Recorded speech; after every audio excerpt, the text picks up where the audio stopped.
Czy budowa domu stalowego jest droga? Co kosztowało mnie najwięcej? Których kosztów nie planowałem?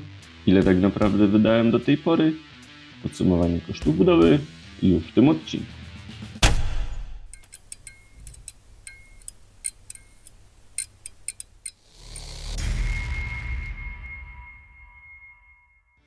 Cześć, izolacja budynku została ukończona, a to idealny moment, żeby podsumować koszty budowy. Od początku skrupulatnie spisywałem wszystkie wydatki, ale nie miałem czasu, żeby to podsumować i przeanalizować. No poza konkretnymi etapami omawianymi w poprzednich filmach, które na końcu zawierały zestawienie kosztów.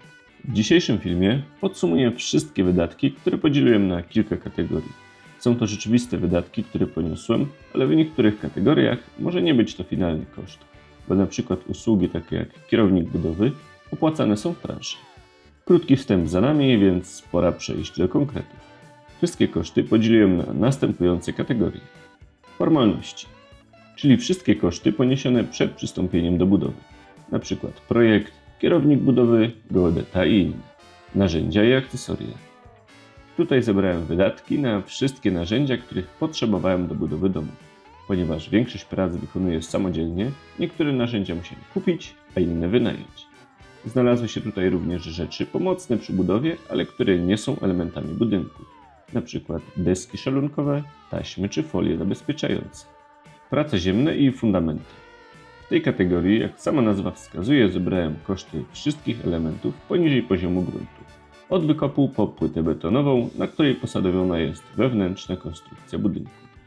Znalazł się tutaj też koszt kanalizacji i izolacja podłogi z XPS. Gruntowy wymiennik ciepła. Ponieważ jest to mniej standardowe rozwiązanie, postanowiłem wydzielić ten element z kosztów prac ziemnych i podsumować w osobnej kategorii. Znajdują się tutaj koszty zakupu wymiennika oraz wszystkich materiałów potrzebnych do jego montażu. Konstrukcja zewnętrzna. Ponieważ budynek jest złożony z dwóch powłok oddzielonych izolacją, podzieliłem koszt konstrukcji na zewnętrzną i wewnętrzną. Na część zewnętrzną składa się konstrukcja łukowa oraz ściany szczytowe. Konstrukcja wewnętrzna. W tej kategorii podsumowałem koszt konstrukcji wewnętrznej, czyli elementy zimnogięte konstrukcji ścian i stropu oraz wszystkie elementy złączne i płyty MFP na podłogę na piętrze. Izolacja, czyli koszt natrysku piany PUR, 5 cm piany zamkniętokomórkowej i 20 cm otwartokomórkowej. Stolarka okienna i drzwiewa. W tej kategorii podsumowałem koszt okien, żaluzji fasadowych i rolet oraz koszt drzwi wejściowych. Teraz pora na to, na co wszyscy czekają najbardziej, czyli konkretne kwoty. Przedstawię je w kategoriach, a na końcu zsumuję. Formalności są najtańszą kategorią w tym zestawieniu, ale nie są to ostateczne koszty. Pewnie jeszcze trochę ta kategoria urośnie. Obecnie licznik zatrzymał się na około 8900 zł. Narzędzia i akcesoria. Przyznam, że nie brałem pod uwagę tych wydatków podczas sporządzania wstępnego kosztorysu przed przystąpieniem do budowy, a trochę tych kosztów się nazbierało. Na chwilę obecną ta kategoria pochłonęła około 10 000 zł, z czego największą pozycją jest zakup rusztowania aluminiowego. Po zakończeniu budowy niektóre rzeczy można sprzedać i odzyskać część tej kwoty. Prace ziemne i fundamenty. Koszt tego etapu prac bardzo mnie zaskoczył. Zakładałem dużo niższe koszty niż faktycznie poniesione.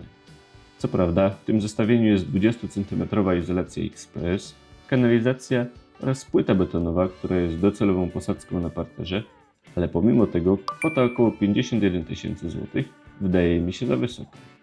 Gruntowy wymiennik ciepła. Ten etap był już podsumowany w filmie o GWC i jest tam bardziej szczegółowo omówiony. Całkowity koszt to 16 600 zł. Konstrukcja zewnętrzna.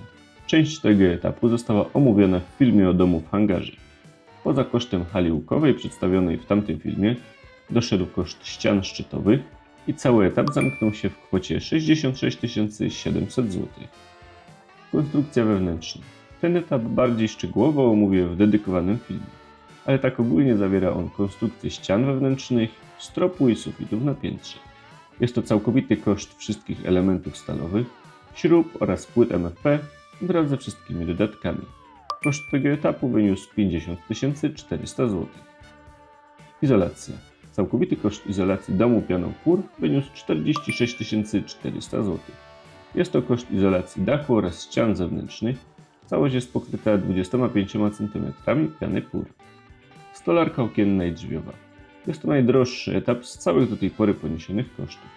Same okna nie były aż takie drogie, a koszt podniosły żaluzje fasadowe na większości przeszklin.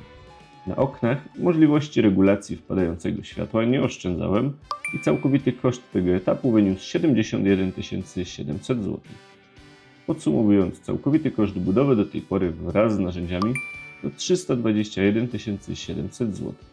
Bez narzędzi koszt wyniósł 311 700 zł, co daje nam 2416 zł za każdy metr kwadratowy powierzchni użytkowej.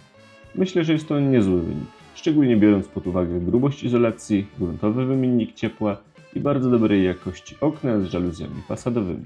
Na pewno sporą oszczędnością jest moja praca, której nie przeliczałem na złotówki. W jakich kwotach Wam udało się wybudować dom? Na czym lepiej nie oszczędzać? Piszcie w komentarzach. Pozdrawiam Was serdecznie. Do zobaczenia w kolejnym odcinku. Cześć!